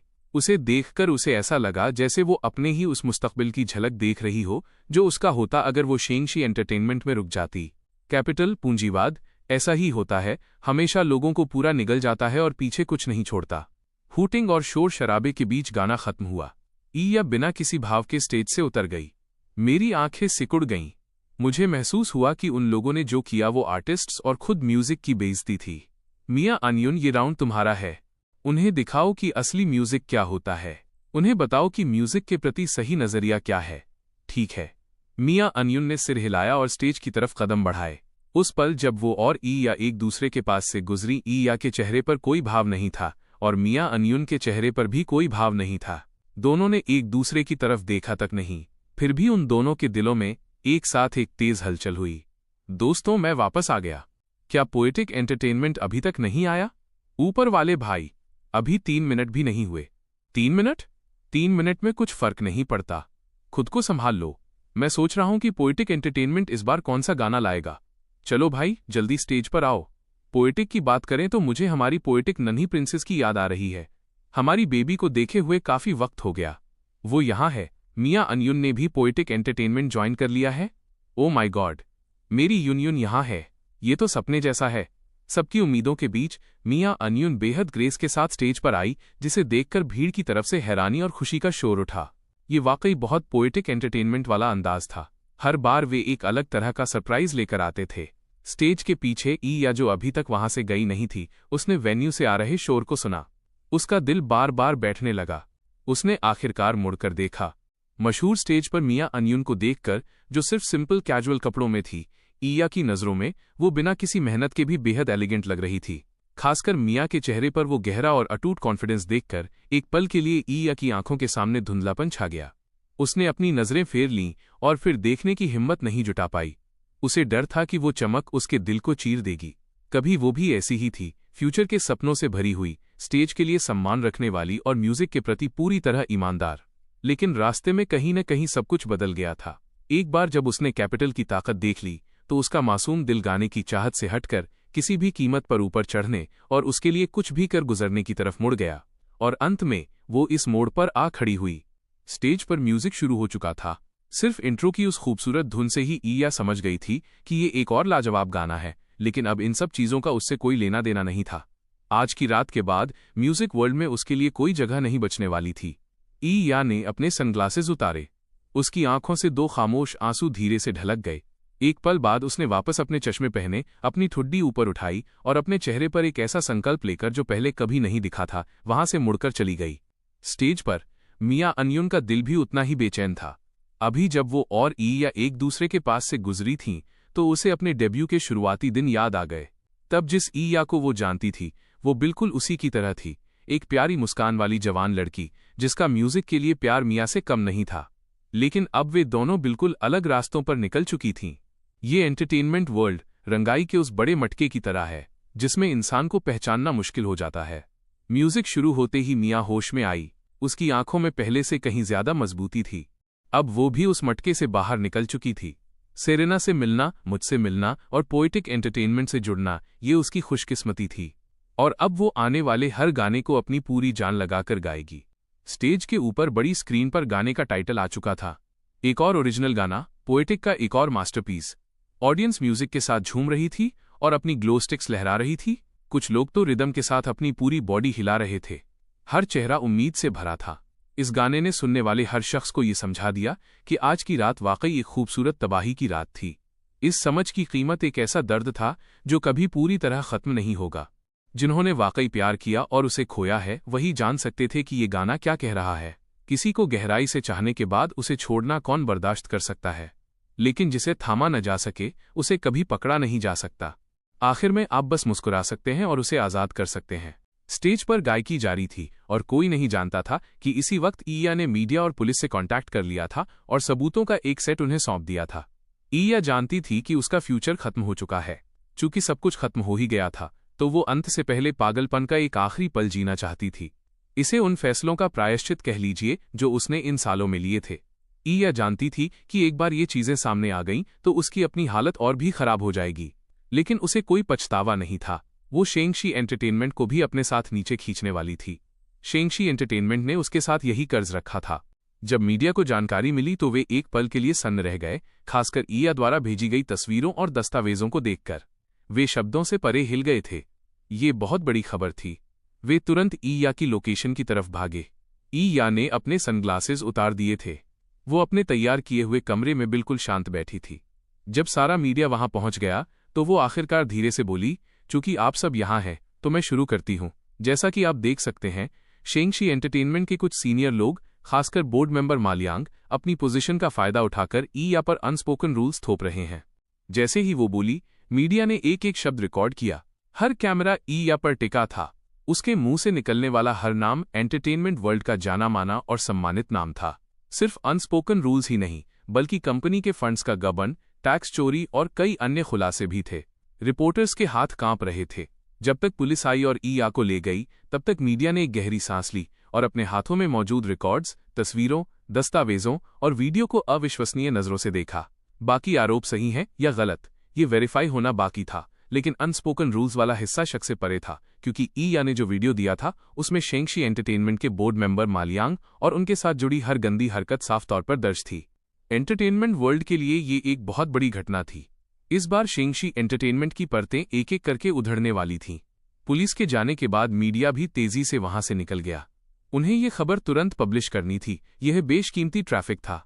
मीडिया अभी अपने ऑफिस वापस जा ही रहा था कि शेंगशी एंटरटेनमेंट में टिया शिनशी का सेक्रेटरी दौड़ता हुआ ऑफिस के अंदर आया। टिया शिनशी, जो अपनी वीडियो कॉन्फ्रेंस के बीच में था, उसने माथे पर बल डालकर ऊपर देखा। अगले ही पल सेक्रेटरी ने झुककर उसके कान में कुछ कहा। टिया का चेहरा पूरी तरह बदल गया। उसने कॉल पर मौजूद लोगों से तुरंत माफी मांगी और कॉन्फ्रेंस खत्म कर दी। वो फिर से कहो, ईया, उसकी हिम्मत कैसे हुई ऐसा कुछ करने की? टिया शिनशी की आंखें फटी की फटी रह गईं। चेयरमैन टिया, ये कन्फर्म है। अभी एक रिपोर्टर ने हमें वेरीफाई करने के लिए मैसेज भेजा है। 10 मिनट से भी कम समय में हर मीडिया आउटलेट इसे पब्लिश कर देगा और ईया को पुलिस पहले ही ले जा चुकी है। सेक्रेटरी ने दोबारा पुष्टि की, फिर रिपोर्टर द्वारा भेजी गई फाइल ली और उसे टिया शिंशी के सामने रख दिया। टिया शिंशी ने झपट्टा मारकर फाइल उठाई और बड़ी बेचैनी और घबराहट भरी आंखों से उसे पढ़ने लगा। लेकिन वो जितना आगे पढ़ता गया, उसके चेहरे के भाव उतने ही बिगड़ते गए। उसने कभी नहीं सोचा था कि ये औरत इतनी दुस्साहसी होगी। सब कुछ होने के बाद टिया शिंशी ने ईया की बदले की भावना को कम आंका था। उसे ये भी उम्मीद नहीं थी कि उसका बदला इतनी जल्दी आएगा, इतनी निर्णायक। वो अपनी साख और अपना नाम पूरी तरह से दांव पर लगाने को तैयार थी, खुद को आग में झोंककर सबको अपने साथ ले डूबने के लिए। सारी फाइल्स पढ़ने के बाद टिया ने डेस्क पर अपनी उंगलियों से एक अजीब सी लय में दस्तक दी। एक पल के बाद उसकी आंखों में एक ठंडा संकल्प दिखाई दिया। इस वक्त एकमात्र रास्ता नुकसान को कम से कम करना था। अनस्पोकन रूल्स, अघोषित नियमों का मुद्दा संभालना उतना मुश्किल नहीं होगा। जो भी इसमें शामिल है उसे नौकरी से निकालो और मामला दबाने के लिए पैसे दो। इसका एकमात्र परिणाम यह होगा कि कंपनी की साख को बड़ा झटका लगेगा। लेकिन टैक्स चोरी और बाकी सब चीजों के लिए उसे तेजी से कदम उठाने थे और ये सुनिश्चित करना था कि उस लिस्ट में शामिल हर कोई अपना मुंह पूरी तरह बंद रखे। ये तय करते ही टिया शिंशी ने तुरंत एक्शन लिया। सबको सूचित करो, कॉन्फ्रेंस रूम में अभी के अभी। सेक्रेटरी ने सिर हिलाया और तेजी से वहां से चला गया, टिया शिंशी को उसके ऑफिस में छोड़ते हुए, जो अब बड़ी सावधानी से इस स्थिति पर विचार कर रहा था। Magic city stadium. कॉम्पिटिशन अभी भी जारी था। मिया अन्युन ने अपना गाना खत्म किया और गर्मजोशी भरी तालियों की गूंज के बीच धीरे धीरे स्टेज से नीचे उतरी। इस राउंड का नतीजा कभी शक के घेरे में था ही नहीं। मिया अन्युन ने भारी अंतर से जीत हासिल की थी और ज्यादातर नेटिजन्स को लगा कि सिर्फ इस एक गाने के आधार पर मिया अन्युन को थर्ड टियर आर्टिस्ट कहना पूरी तरह से गलत है। वो कम से कम सेकेंड टियर पर थी या शायद फर्स्ट टियर में जगह बनाने की कोशिश कर रही थी। ये टॉपिक अभी शुरू ही हुआ था कि इंटरनेट पर अचानक बहस छिड़ गई कि सेरेना को असल में किस श्रेणी में रखा जाना चाहिए। पूरा कमेंट सेक्शन अब करवट बदलने लगा था। मैंने अभी ऑनलाइन चेक किया, सेरेना को अभी भी थर्ड टियर आर्टिस्ट बताया जा रहा है। यह वाकई बेतुका है। एक थर्ड टियर आर्टिस्ट जिसके एल्बम नए गानों के चार्ट के टॉप 10 पर राज करते हैं। मैं तो कहूंगा कि सेरेना एक इन्फिनिट टियर, अनंत श्रेणी की आर्टिस्ट है। उसके पीछे जेम्स रिवर्स है, वह उसके लिए कभी भी गाना निकाल सकता है। अगला गाना जो वो उसके लिए लिखेगा शायद उसे सीधे क्वीन बना दे। क्वीन बनना इतना आसान नहीं है। आपको कम से कम एक हाउसफुल कॉन्सर्ट की जरूरत होती है। लू वोइंग और मुबाई को देखो, उनमें से हर एक ने कई कॉन्सर्ट किए हैं। उसका हुनर तो है, लेकिन उसका ट्रैक रिकॉर्ड अभी उतना गहरा नहीं है, इसलिए वो अभी भी इन्फिनिट टियर है, किसी भी तय सांचे में फिट नहीं बैठती। जब नेटिजन्स इन सब बातों पर बहस कर रहे थे, कंपटीशन की तीसरी लड़ाई शुरू हो चुकी थी। इस राउंड का चैलेंजर एक मध्यम दर्जे की एंटरटेनमेंट कंपनी से आया था, एक फर्स्ट ईयर आर्टिस्ट जो अपना एक और नया ओरिजिनल गाना लेकर आया था। ये फर्स्ट ईयर आर्टिस्ट काफी ज्यादा शांत और संयमित था, कम से कम वो तैयारी के साथ आया था। उसकी अपनी लोकप्रियता भी अच्छी थी, इसलिए ऑडियंस ने उसका स्वागत किया। वो स्टेज पर टूटा नहीं। जब गाना खत्म हुआ तो उसने झुककर सबका शुक्रिया अदा किया और गरिमा के साथ बाहर निकल गया। वो अपने दिल में अच्छी तरह जानता था कि वो सिर्फ एक मोहरा, कैनन फॉडर था। और वाकई पूरे वेन्यू के शोर और उत्साह के बीच पोएटिक एंटरटेनमेंट की सेरेना ने एक बार फिर स्टेज संभाला। फिर से एक ओरिजिनल, फिर से एक नया गाना। अब तक ऑडियंस मेरे टैलेंट की कुछ हद तक आदी हो चुकी थी, जैसे कि ये सब कुदरती हो, लेकिन उनका उत्साह जरा भी कम नहीं हुआ था। पूरा वेन्यू पोएटिक और सेरेना के नाम से गूंज रहा था। म्यूजिक शुरू होने के बाद ही वेन्यू धीरे धीरे शांत हुआ। सेरेना इस बार जो गाना लाई थी वो भी आज की रात के मिजाज के हिसाब से ही था। पूरी तरह से जज्बाती तबाही, एक दिल को छू लेने वाला, उदास कर देने वाला बैलेड। ब्रॉडकास्ट नेटवर्क पर इस एपिसोड की रेटिंग पिछले दोनों एपिसोड के मुकाबले दोगुनी से भी ज्यादा हो चुकी थी। और इस वक्त ऑनलाइन सबसे आम कमेंट यही था कि ये एपिसोड एक एक पैसे की कीमत वसूल करने वाला रहा। चाहे वो शुरुआत में दो क्वींस हों, या उनके बाद मिया अन्युन और सेरेना, या उनके बीच आया वो फर्स्ट ईयर आर्टिस्ट स्टेज पर लाया गया हर एक नया गाना टॉप क्लास था। और हर परफॉर्मर ने उन गानों को बिना किसी गलती के पेश किया, जिससे ऑडियंस का हर सदस्य पूरी तरह संतुष्ट हो गया। अब इस आखिरी राउंड के आखिरी गाने में ऑडियंस ने हर सुर को ऐसे थाम लिया जैसे वो कोई कीमती चीज हो। उनमें से हर कोई चाहता था कि काश वे सेरेना को ये गाना हमेशा के लिए गवाते रह सकें। वे चाहते थे कि ये एपिसोड कभी खत्म न हो। लेकिन हर अच्छी चीज का अंत होता है। कभी कभी ऑडियंस का मन सेरेना की आवाज से भरा भी नहीं होता कि गाना अपने आखिरी अंतरा वर्स तक पहुंच जाता। म्यूजिक थमा, लाइटें धीमी हुईं। एक प्यारी सी मुस्कान के साथ सेरेना झुकी और स्टेज से बाहर चली गई, लेकिन ऑडियंस मुस्कुरा नहीं सकी। कंपटीशन खत्म हो गया था और उनका दिल उसके साथ चला गया था। जिस पल लाइटें बंद हुईं, सबको अपने सीने में एक खालीपन सा महसूस हुआ। अब कोई नतीजे के बारे में सोच भी नहीं रहा था, क्योंकि सब पहले से जानते थे पोएटिक एंटरटेनमेंट जीत चुका था। 3 एपिसोड बीत चुके थे। जब से पहले ही एपिसोड में सेरेना के अलास्का बे ने स्टेज पर जीत का परचम लहराया था, पोएटिक एंटरटेनमेंट ने एक भी राउंड नहीं हारा था। अब तक पॉइंट्स के मामले में पोएटिक एंटरटेनमेंट ने 5 अंक जमा कर लिए थे। 3 में एंटरटेनमेंट के पास सिर्फ 2 थे। वॉर ऑफ एट्रिशन, थका देने वाली जंग में भी 3 में एंटरटेनमेंट छठे एपिसोड से पहले पलटवार नहीं कर सकता था, और अगर वे छठा एपिसोड भी हार गए तो वे पूरी तरह बाहर हो जाएंगे और साल के लिए अपना बिग 3 का खिताब खो देंगे। 3 में एंटरटेनमेंट के लिए समय खत्म हो रहा था, लेकिन 3 में एंटरटेनमेंट ने कोई बयान जारी नहीं किया था। कोई नहीं जानता था कि लुगा क्या सोच रहा है। चाइना's अल्टीमेट वॉइस का तीसरा एपिसोड ऑफिशियली खत्म घोषित कर दिया गया। सब बाहर निकल गए। जो दर्शक अभी भी और सुनना चाहते थे, वे डॉइन, डूइन और वीबो पर चले गए, और इस वक्त डॉइन और वेबो पर हर कोना उन नए गानों के वीडियो से भरा हुआ था। नेटिजन्स ने वीडियो देखे और म्यूजिक सुना, और उन्हें अचानक ऐसा महसूस हुआ जैसे वे वक्त में पीछे चले गए हों, वापस उस दौर में जब दिग्गजों के बीच मुकाबला होता था। और फिर भी इस बार, हालांकि इसे दिग्गजों की जंग कहा जा सकता था, लेकिन ये दिग्गज लगभग पूरी तरह से पोएटिक एंटरटेनमेंट से ही थे। लू वुइंग, सेरेना, मिया अनयुन, यहां तक कि फन शाओशाओ और यिशुहान के ड्रिफ्टिंग नॉर्थ को भी खोदकर निकाला गया और दोबारा शेयर किया गया। मुंबई को छोड़कर हर नाम पोएटिक एंटरटेनमेंट से था। चाइना's अल्टीमेट वॉइस को अपनी ताकत के दम पर पोएटिक एंटरटेनमेंट के एक प्राइवेट शोकेस में बदल दिया गया था। और जब नेटिजन्स अभी भी उन गानों की दुनिया में पूरी तरह खोए हुए थे, खुद को वहां से निकाल नहीं पा रहे थे, तभी मीडिया इंटरव्यू के एक के बाद एक वीडियो अब इंटरनेट पर तेजी से फैलने लगे। ये वीडियो बिजली की रफ्तार से ट्रेंडिंग चार्ट पर छा गए। ज्यादातर नेटिजन्स उस वक्त अभी भी खुशी खुशी उन नए गानों के वीडियो देख रहे थे जो आज ही रिलीज हुए थे। लेकिन फिर स्क्रॉल करते करते अचानक उनका सामना इन मीडिया वीडियो से हुआ और पूरा इंटरनेट जैसे फट पड़ा। ओ माय गॉड, ये बहुत बड़ी खबर है। इसे मुझसे छिपाने की कोशिश मत करो। मुझे इसे ध्यान से पढ़ने दो। शेंगशी एंटरटेनमेंट तो गया काम से। ऐसा नहीं हो सकता। आखिर ये कौन सा साल चल रहा है और वे अभी भी ये अनस्पोकन रूल्स वाला घटिया काम कर रहे हैं। इस वीडियो की सेंसरशिप देखकर मेरा सिर घूम रहा है। जिन लोगों का शोषण किया गया, उनमें से एक तो वो सेलिब्रिटी है जिसे मैं कभी पसंद करता था। मैं यकीन नहीं कर सकता पर्दे पर उनकी छवि कितनी साफ सुथरी और अच्छी थी। ये इंडस्ट्री कितनी डार्क है। ये एंटरटेनमेंट वर्ल्ड है। या ने इसका पर्दाफाश किया। उसके साथ वाकई बहुत बुरा हुआ। पहले उसका शोषण किया गया और फिर उसे कैनन फॉडर, बलि का बकरा बनाकर फेंक दिया गया। शेंगशी एंटरटेनमेंट वाले पक्का पागल हो गए हैं। सच है, या वाकई थोड़ी दया की पात्र है। ऊपर वाले कमेंट से सहमत हूं, लेकिन एक बेबस इंसान का अपना एक नफरत भरा पहलू भी होता है। उसने जो भी चुनाव किए, वे आखिर में उसके अपने ही थे। जैसे जैसे मीडिया ने अपनी राय दी, जैसे जैसे हर वीडियो पर लाइक्स और शेयर्स बढ़ते गए, ट्रेंडिंग चार्ट पल भर में इसी कहानी से भर गया। अनस्पोकन रूल्स, एक ऐसी चीज जिससे हर कोई नफरत करता था और जिसकी निंदा करता था, अब हर नेटिजन के देखने के लिए बिल्कुल साफ तौर पर सामने आ चुकी थी। शेंगशी एंटरटेनमेंट का ऑफिशियल वेबो अकाउंट तुरंत यूजर्स से भर गया। उनमें से ज्यादातर लोग तो तमाशा देखने आए थे, लेकिन एक हिस्सा मालियांग और अन्य बेनकाब किए गए अधिकारियों की निंदा करने के लिए गुस्से में वहां पहुंचा था, क्योंकि उनके पसंदीदा आइडल्स भी उन लोगों में शामिल थे जिनका शोषण हुआ था। और इस वक्त मैं और बाकी लोग पहले ही कार में बैठकर डैंग की ओर जा रहे थे। उन्होंने भी स्वाभाविक रूप से वे सभी वीडियो देखे थे। साथ ही कलाकारों के तौर पर इस तरह की चीज को सामने आते देखना उन सभी को एक गहरी और कड़वी चुभन दे गया। एंटरटेनमेंट वर्ल्ड बहुत धुंधला है। इस तरह की चीजें हमेशा से रही हैं। बस किसी ने उम्मीद नहीं की थी कि या वाकई इस तरह सब कुछ उड़ा देगी।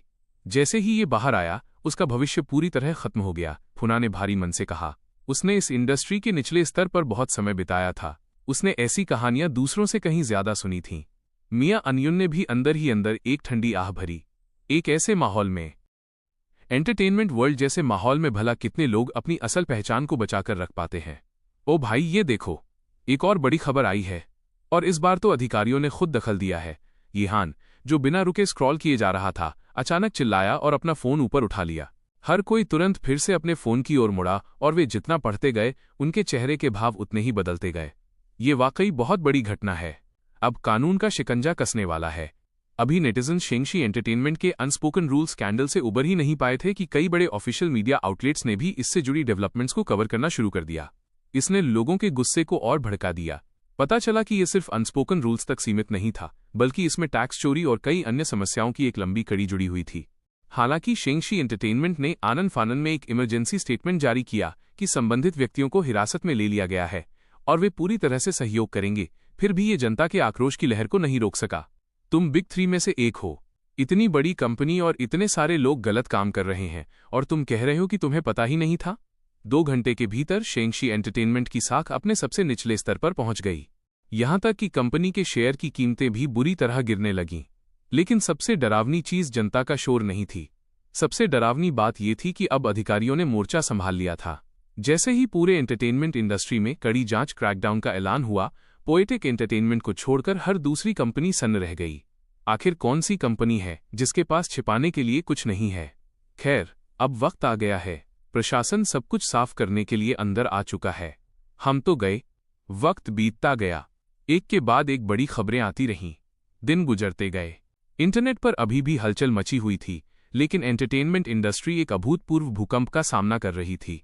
अधिकारी हर कंपनी की बारीकी से जांच कर रहे थे। कुछ समय के लिए इंडस्ट्री का हर शख्स डरा हुआ था। अब किसी के पास एक साथ मिलकर साजिश रचने की हिम्मत या एनर्जी नहीं बची थी, सिवाय लिली एंटरटेनमेंट के, जो बिल्कुल शांत और सुरक्षित थी। हर दूसरी कंपनी, चाहे बड़ी हो या छोटी, किसी न किसी स्कैंडल से जूझ रही थी। इस स्थिति ने कई इन्वेस्टर्स और स्पॉन्सर्स को इंडस्ट्री का नया चेहरा बिल्कुल साफ दिखा दिया। इसने उन्हें लिली एंटरटेनमेंट की पोटेंशियल क्षमता का भी अंदाजा करा दिया। अगर वे पहले इस बात से डरे हुए थे कि बाकी कंपनियां मिलकर उन पर दबाव डालेंगी, तो अब वो डर पूरी तरह खत्म हो चुका था। आखिर ये बाकी कंपनियां अब नदी पार करते मिट्टी के बुद्ध की तरह थीं, जो खुद को बचाने में ही बमुश्किल सक्षम थीं। उनके पास किसी और के बारे में सोचने का न तो समय था और न ही ताकत। जब तक ये कंपनियां संभल पाती, तब तक लिली एंटरटेनमेंट के साथ उनके पार्टनर्स के रिश्ते पत्थर की लकीर बन चुके होते। इसीलिए हर छोटे बड़े इन्वेस्टर और स्पॉन्सर ने तुरंत लिली एंटरटेनमेंट से संपर्क किया। मेरे लिए ये स्थिति थोड़ी खट्टी मीठी थी। मुझे थोड़ा पछतावा हो रहा था कि मैंने एंजेला की सलाह क्यों नहीं मानी और अपने लिए एक पर्सनल असिस्टेंट क्यों नहीं रखा। चूंकि कंपनी अभी पूरी तरह व्यवस्थित नहीं हुई थी और स्टाफ भी पूरा नहीं था, इसलिए सारा काम मुझ पर आ पड़ा था। अकेला मैं ही था जो सारे बड़े फैसले ले सकता था। इसका मतलब ये था कि पिछले कुछ दिनों से मैं इतना बिजी था कि मेरे पास सांस लेने तक की फुर्सत नहीं थी। अगर मैं किसी मीटिंग में नहीं जा रहा होता, तो मैं किसी कॉन्ट्रैक्ट को साइन करने के लिए रास्ते में होता और मुझे इनमें से हर एक डील को खुद रिव्यू करना पड़ता था। अगर कुछ ऐसा होता जो स्वीकार नहीं किया जाना चाहिए, तो मैं उसे एक्सेप्ट नहीं करता था। अगर जरा सी भी कोई दिक्कत होती, तो मैं उसे तुरंत रिजेक्ट कर देता था। लिली एंटरटेनमेंट में हर कोई ओवरटाइम कर रहा था। सबके अपने अपने रोल तय थे। कुछ लोग अपीयरेंस संभाल रहे थे, तो कुछ पीआर देख रहे थे। हैरानी की बात यह थी कि एंजेला, जो पहले सबसे ज्यादा बिजी रहती थी, अब ऑफिस में सबसे रिलैक्स इंसान बन गई थी। द वॉइस ऑफ अमेरिका के तीसरे एपिसोड को आए हुए 4 दिन हो चुके थे। मंगलवार दोपहर 26 नवंबर, लिली एंटरटेनमेंट का सीईओ ऑफिस। सेरेना गर्मा गर्म खाने की ट्रे लेकर अंदर आई और उसे डेस्क पर रख दिया। जब उसने मुझे दस्तावेजों में डूबा हुआ देखा, तो उसकी आंखों में चिंता साफ झलक रही थी। लंच का वक्त हो गया है। तुम्हें जल्द से जल्द एक असिस्टेंट ढूंढना होगा। सब कुछ खुद करना अब मुमकिन नहीं रह गया है। मैंने सिर हिलाया और अपनी कनपटियों को रगड़ा। मैंने आखिरकार फाइल नीचे रख दी। हाँ, एंजेला पहले से ही किसी को ढूंढने की कोशिश कर रही है। बस बात यह है कि अच्छे असिस्टेंट मिलना मुश्किल होता है। मुझे वाकई नहीं पता कि तुम्हें मिया जैसी असिस्टेंट कहाँ से मिली। मुझे वैसी कोई छोटी असिस्टेंट क्यों नहीं मिल जाती? शायद ये सब किस्मत का खेल है। सेरेना मुस्कुराई। मिया वाकई कमाल है। और मिया अनियन की असिस्टेंट रॉन, वे दोनों ही बहुत शानदार लोग हैं। खाना खाते हुए हम बातें कर रहे थे, तभी मेरा फोन अचानक बज उठा। इन दिनों मुझे अपने फोन की आवाज से चिढ़ होने लगी थी, लेकिन फिर भी मैंने एक आह भरी। मैंने अपने चॉपस्टिक्स नीचे रखे और स्क्रीन की ओर देखा। कॉलर आईडी देखकर मैं एक पल के लिए ठिठक गया। मैंने जल्दी से फोन उठाया। प्रोफेसर सू, क्या सब ठीक है? जब सेरेना ने मुझे ऐसा कहते सुना, तो उसने तुरंत मेरी ओर देखा। ये कॉल लिली की टीचर सूलिन की थी। उनकी बातें सुनते ही मेरे माथे पर बल पड़ने लगे। सेरेना की घबराहट बढ़ने लगी। ठीक है प्रोफेसर सू, मैं समझ गया। मैं अभी वहां आता हूं। ये कहकर मैंने फोन रख दिया। क्या हुआ? क्या लिली को कुछ हुआ है? सेरेना ने भी अपने चॉपस्टिक्स नीचे रख दिए। उसका चेहरा डर से पीला पड़ गया था। लिली उसकी दुनिया थी। अगर उसे कुछ भी होता, तो सेरेना को नहीं पता था कि वो क्या करेगी। सब ठीक है, डरो मत। प्रोफेसर सू ने बस ये बताने के लिए कॉल किया था कि लिली पिछले 2 दिनों से ठीक से खाना नहीं खा रही है। सेरेना को इतना घबराया हुआ देखकर मैंने उसे तुरंत तसल्ली दी। ये सुनकर सेरेना ने राहत की सांस ली, लेकिन फिर वो दोबारा सोच में पड़ गई। लिली खाना नहीं खा रही थी। ऐसा पहले कभी नहीं हुआ था। चलो चलकर उसे देखते हैं। मैं भी थोड़ा परेशान था। मैंने आगे कहा, प्रोफेसर सू को भी लगता है कि हमें आना चाहिए। वो भी चिंतित हैं। सेरेना ने सिर हिलाया। हम दोनों में से किसी की भी अब लंच खत्म करने की भूख नहीं बची थी। हमने डेस्क पर रखे कंटेनर समेटे और ऑफिस से निकलकर सीधे रिवर ब्लॉसम किंडरगार्टन की ओर भागे। किंडरगार्टन में सू लिन देख रही थीं कि लिली डाइनिंग टेबल पर सिर झुकाए चुपचाप बैठी है। टीचर के चेहरे पर परेशानी के गहरे निशान थे। इस वक्त सेरेना और मेरी लोकप्रियता अपने चरम पर थी। आप कह सकते हैं कि अमेरिका में जो कोई भी ऑनलाइन था वो हमें जानता था। चूंकि हमारी बेटी होने के नाते लिली रिवर ब्लॉसम किंडरगार्टन की स्टार थी। हर कोई इस सलीकेदार नन्ही बच्ची को बहुत प्यार करता था। लेकिन पता नहीं क्यों पिछले 2 दिनों से इस नन्ही जान ने खाना पीना छोड़ दिया था। सू लिन ने उसे मनाने की कितनी ही कोशिशें की, पर वो बस 2 छोटे निवाले लेती और फिर सिर झुकाकर चुपचाप बैठ जाती। किसी को नहीं पता था कि उसके उस छोटे से दिमाग में क्या चल रहा है, पर सू लिन को एक एहसास था कि समस्या शायद उसके पेरेंट्स की तरफ से ही है। मैं और सेरेना हड़बड़ी में वहां पहुंचे। दूर से ही हमने देखा कि नन्ही लिली बिल्कुल स्थिर बैठी है। सू लिन उसके पास थीं और अभी भी बड़े धैर्य के साथ उसे खिलाने की कोशिश कर रही थीं। बाकी सभी बच्चे अपना लंच खत्म कर चुके थे और अपनी झपकी नैप शुरू कर रहे थे। प्रोफेसर सू, मुझे बहुत खेद है।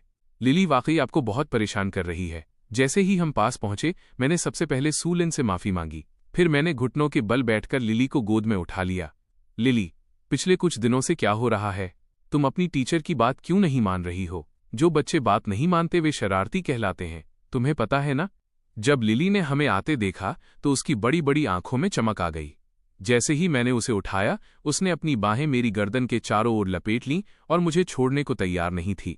अपनी बेटी को सुरक्षित और ठीक देखकर सेरेना के दिल को थोड़ा सुकून तो मिला, लेकिन फिर उसके माथे पर बल पड़ गए और उसकी आंखों में गुस्सा साफ झलकने लगा। परेशानी की कोई बात नहीं है, ये हमारी जिम्मेदारी है। मुझे बुरा लग रहा है कि मैं उसकी बेहतर देखभाल नहीं कर पाई। मिस्टर रिवर्स, अच्छा हुआ कि आप यहाँ आ गए। वो आमतौर पर बहुत अच्छी बच्ची है, बस पिछले कुछ दिनों से उसके मन में कुछ चल रहा है और वो मुझसे इस बारे में बात करने को तैयार नहीं है। आपको उससे और ज्यादा बात करनी चाहिए। अब मैं बाकी बच्चों को देखने जाती हूँ। हमें देखकर सू लिन ने भी राहत की सांस ली। उन्होंने जल्दी जल्दी अपनी बात कही। उनकी राय में जब कोई बच्चा कुछ छुपाता है तो वो आमतौर पर उसके माता पिता की वजह से होता है। कई लोग सोचते हैं कि बच्चों को बातचीत की जरूरत नहीं होती, पर यह सच नहीं है, क्योंकि बहुत से छोटे बच्चे अपने विचारों को सही ढंग से व्यक्त करना नहीं जानते। इसीलिए उन्हें अपने माता पिता के मार्गदर्शन और स्वस्थ बातचीत की जरूरत होती है। ठीक है प्रोफेसर सू, आपकी कड़ी मेहनत के लिए शुक्रिया। हम उससे ठीक से बात करेंगे। सेरेना ने जल्दी से सिर हिलाया। उसका चेहरा शर्मिंदगी से लाल हो रहा था। सू लिन ने सिर हिलाया और डाइनिंग एरिया से चली गईं। अब स्कूल के कैफेटेरिया में हम तीनों ही बचे थे। मैं लिली को गोद में लिए हुए बैठ गया और मेज पर रखे उस खाने को देखने लगा जिसे सिर्फ 2 बार छुआ गया था। मैंने धीरे से पूछा, लिली, डैडी को बताओ कि तुम अपना लंच क्यों नहीं खा रही हो? लिली ने अपने होंठ भींच लिए और कुछ नहीं कहा। उसके हाथ अभी भी मेरी गर्दन के चारों ओर मजबूती से लिपटे हुए थे। जब मैंने उसे इस अंदाज में देखा तो मैं मुस्कुराए बिना नहीं रह सका। वो और सेरेना बिल्कुल एक ही सांचे में ढले थे, क्योंकि जब भी सेरेना के मन में कुछ होता था तो वो भी अनजाने में अपने होंठ इसी तरह भींच लेती थी। तुम खाना क्यों नहीं खा रही हो? इससे पहले कि मैं कुछ और कह पाता, सेरेना बोल पड़ी। उसकी आवाज में एक अजीब सी सख्ती थी जो आमतौर पर नहीं होती। इससे तो मैं भी थोड़ा चौंक गया। मैंने ऊपर देखा और अनजाने में थोड़ा पीछे हट गया। सेरेना को वाकई गुस्से में देखना दुर्लभ था। वो ऐसी लग रही थी जिससे कोई पंगा नहीं लेना चाहेगा। मेरी गोद में दुबकी हुई लिली ने भी अपना सिर झुका लिया। उसने अपना सिर झुका लिया और अपना चेहरा मेरे सीने में छिपा लिया। लेकिन एक पल बाद सेरेना ने उस नन्ही जान को अपनी गोद में उठा लिया। मैं कुछ कहना चाहता था, लेकिन उसने मेरी तरफ ऐसी नज़र से देखा कि मैं आज्ञाकारी बच्चे की तरह चुपचाप बैठ गया। मैं खुद को बार बार यही समझाता रहा, पेरेंटिंग का सबसे ज़रूरी नियम यह है कि जब बच्चों को अनुशासित करने की बात आए तो चाहे कोई भी पेरेंट सज़ा दे रहा हो, दूसरे को कभी भी उसके बीच में नहीं आना चाहिए। सेरेना ने लिली को मेरी बाहों से ऊपर उठाया। वो नन्ही लड़की टेबल के पास खड़ी बेहद दयनीय लग रही थी। उसकी बड़ी बड़ी आंखों में आंसू भरे हुए थे। ऐसा लग रहा था कि वो किसी भी पल रोना शुरू कर देगी, लेकिन सेरेना का चेहरा सख्त बना रहा। तुम खाना क्यों नहीं खा रही हो? क्या मैंने तुम्हें नहीं बताया था कि खाना बर्बाद करना बुरी बात है? अपना हाथ आगे करो। जैसे ही सेरेना ने ये कहा, लिली इतनी डर गई कि उसका छोटा सा शरीर कांपने लगा। आंसू आखिरकार उसके गालों पर लुढ़क आए। उसके भींचे हुए नन्हे होंठ कांपने लगे। उसने मेरी अपने डैडी की तरफ एक नज़र डाली, लेकिन मैंने अपनी आंखें नीचे झुकाए रखीं। अपनी प्यारी बेटी से नजरें मिलाने की हिम्मत नहीं जुटा सका। हालांकि मेरा दिल उसके लिए बैठा जा रहा था, लेकिन मैं जानता था कि मैं इस वक्त सेरेना के खिलाफ नहीं जा सकता। ये देखकर कि डैडी से कोई मदद नहीं मिलने वाली, लिली ने आखिरकार अपना छोटा सा कांपता हुआ हाथ आगे बढ़ाया। अगले ही पल सेरेना की हथेली उस नन्हे हाथ पर पड़ी। उस आवाज ने मेरे दिल को झकझोर दिया। मुझे उसके लिए बहुत बुरा लग रहा था। ये पहली बार था जब लिली को उसकी माँ ने मारा था। उसका नन्हा मुंह और भी उतर गया और आंसू अब उसकी आंखों से बह रहे थे। पहले खाना खाओ। सेरेना ने उसे 1-2 बार और हल्की चपत लगाई। फिर वो घुटनों के बल बैठी, लिली को उसकी छोटी कुर्सी पर वापस बिठाया और हुक्म दिया। लिली ने आखिरकार अपने चॉपस्टिक्स उठाए। सेरेना की सख्त नजरों के सामने उसने खाना अपने मुंह में भरना शुरू कर दिया। अपने आंसुओं को पीते हुए उसने कुछ ही देर में आखिरी निवाला भी खत्म कर लिया। तभी मैंने जल्दी से उस छोटी सी बच्ची को अपनी बाहों में खींच लिया। मैंने धीरे से उसके चेहरे से आंसू पोंछे। बस, मैंने उसे धैर्य से दिलासा दिया। अब जब तुमने लंच खत्म कर लिया है तो मम्मा अब गुस्सा नहीं है। चलो डैडी को बताओ, तुम पिछले 2 दिनों से खाना क्यों नहीं खा रही थी? ईशान, क्योंकि मैं चाहती थी कि मम्मा और डैडी मेरे साथ ज्यादा वक्त बिताएं। लिली अभी भी सिसक रही थी। उसकी उंगलियां घबराहट में अपने कपड़ों के निचले हिस्से को मरोड़ रही थीं। उसने नीचे देखा और एक छोटी सहमी हुई आवाज में बात की। जब मैंने ये सुना तो मैं सन्न रह गया। मुझे लगा कि मैं समझ गया। लिली को नहीं पता था कि अपनी बात कैसे कहे, इसलिए उसने ये तरीका अपनाया ताकि सेरेना और मैं उस पर ज्यादा ध्यान दें। पीछे मुड़कर देखें तो जब से कंपनी का काम बढ़ा है, हम वाकई इस नन्ही जान का ठीक से ख्याल नहीं रख पा रहे हैं। हाल ही में सेरेना और मैं सुबह जल्दी निकल जाते हैं और रात को देर से घर आते हैं। हम उसे बस तभी देख पाते थे जब उसे स्कूल छोड़ने जाते या रात को उसे सुलाते वक्त। मैं गहरी सोच में डूब गया। अचानक मुझे लगा कि मैंने एक गलती की है, बहुत बड़ी गलती। कंपनी शुरू करने का मेरा असली मकसद सेरेना और लिली को एक बेहतर जिंदगी देना और उन्हें खुश करना था। लेकिन अब मैं काम में इतना दब गया था कि मैं अपने असली मकसद के बिल्कुल खिलाफ जा रहा था। सेरेना भी खुद को कसूरवार महसूस कर रही थी। उसने अपने होंठ काटे और मेरी तरफ देखा। मैंने ऊपर देखा और उसकी नजरों से नजरें मिलाईं।